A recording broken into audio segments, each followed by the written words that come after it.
Hello all, ఎట్లున్నారు అందరూ? నేను మీ అర్చన కిరణ్. ఈరోజు వీడియోలో మా అమ్మమ్మ చేసే పుట్టకి ఎంతో హాయిగా తేలికగా ఉండే అంబలి రెసిపీని చూపిస్తానండి. ఈ వేసవిలో శరీరానికి చల్లదనాన్నే కాకుండా అనేక పోషకాలను అందిస్తుంది. ఇందులో నిమ్మకాయ మజ్జిగ కలుపుకొని కొత్త ఆవకాయ ఉల్లిపాయ అలా నంజుకొని తింటుంటే చాలా బాగుంటుందండి. వీడియోలోకి వెళ్ళే ముందు మన ఛానల్ని సబ్స్క్రైబ్ చేయండి. అంబలి చేయడానికి ముందు రోజు రాత్రే రాగి పిండిని పులియబెట్టుకోవాలండి. నేను ఇక్కడ 2 స్పూన్ల రాగి పిండిని తీసుకుంటున్నాను. ఇందులో వాటర్ పోసి మనం ఓవర్ నైట్ నానబెట్టుకోవాలి.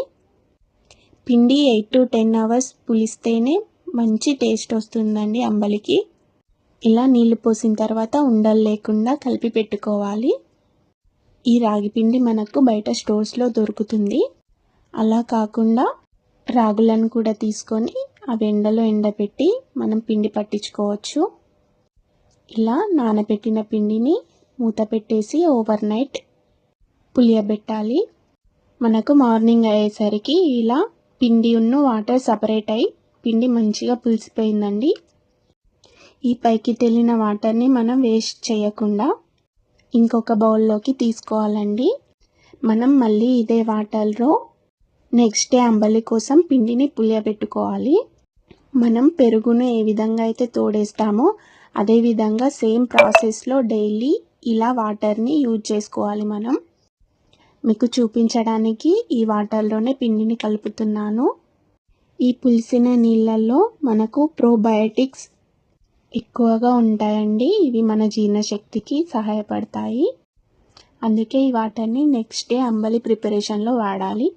ఈ రాగి పిండిని పులియబెట్టిన తర్వాత ఆ రోజు చేసుకోవడానికి వీలు కాని వాళ్ళు ఫ్రిడ్జ్లో స్టోర్ చేసి నెక్స్ట్ డే అయినా చేసేసుకోవచ్చు. ఇలా పిండిని అయితే ఉండలు లేకుండా కలుపుకొని నెక్స్ట్ డే కోసం వాడుకుందాం.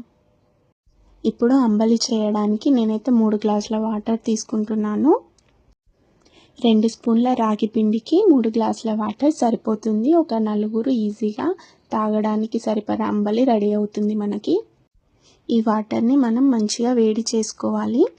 ఇప్పుడు నీళ్ళు వేడైన తర్వాత మనం పులియబెట్టిన పిండిని ఇలా ఒకసారి కలుపుకొని ఆ వేడి నీటిలలో పోసి మంచిగా కలుపుకోవాలండి వెంటనే, లేదంటే ఉండలు కట్టేస్తుంది. నీరు వేడిగా ఉంటుంది కదా. ఇలా పిండి ఉండలు కట్టకుండా కలుపుతూ ఉండాలి ఒక 5 minutes. ఈ రాగి అంబలి వల్ల మనకు ఇన్స్టాంట్ ఎనర్జీ వస్తుందండి. మా అమ్మమ్మ వాళ్ళు వేసవిలో పొలం పనులకు వెళ్ళేటప్పుడు తప్పకుండా ఈ అంబలిని తీసుకువెళ్ళేవాళ్ళు. ఇలా కలుపుకున్న తర్వాత మనం రుచికి సరిపడా సాల్ట్ని యాడ్ చేసుకోవాలి. ఈ విధంగా అంబలిని అయితే మంచిగా మరిగించుకోవాలండి.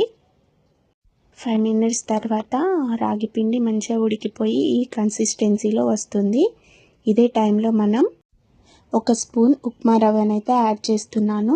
మామూలుగా అయితే నేను జొన్న రవ్వను యాడ్ చేస్తానండి. ప్రజెంట్ అది ఇంట్లో లేదు కాబట్టి ఉప్మా రవ్వని యాడ్ చేశాను. రవ్వ యాడ్ చేసిన తర్వాత ఒక 2 minutes సిమ్లో పెట్టి ఉడికించుకుంటే సరిపోతుంది. మనకు అంబలి రెడీ అయిపోతుందండి. మనకు ఈ కన్సిస్టెన్సీలో ఉంటే సరిపోతుంది, ఎందుకంటే చల్లగా అయిన తర్వాత అంబలి ఇంకా గట్టి పడుతుంది. ఇంతేనండి, చాలా ఈజీగా క్విక్గా హెల్దీ సమ్మర్ డ్రింక్ అయితే మనం రెడీ చేసేసుకున్నాం.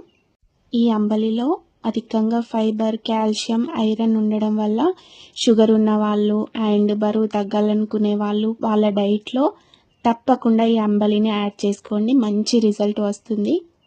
అట్లీస్ట్ ఈ సమ్మర్లో అయినా బ్రేక్ఫాస్ట్లోకి ఈ అంబలిని తీసుకోండి. కడుపు నిండుగా ఉండి అలాగే ఇన్స్టాంట్ ఎనర్జీని ఇస్తుంది. శరీరానికి కూడా చాలా చల్లదనాన్ని ఇస్తుంది. మీరు కూడా తప్పకుండా ఈ రెసిపీని ట్రై చేయండి. ఈ రెసిపీ మీకు నచ్చినట్లయితే లైక్ చేయండి, షేర్ చేయండి అండ్ సబ్స్క్రైబ్ చేసి నన్ను సపోర్ట్ చేయండి please. Thank you for watching this video.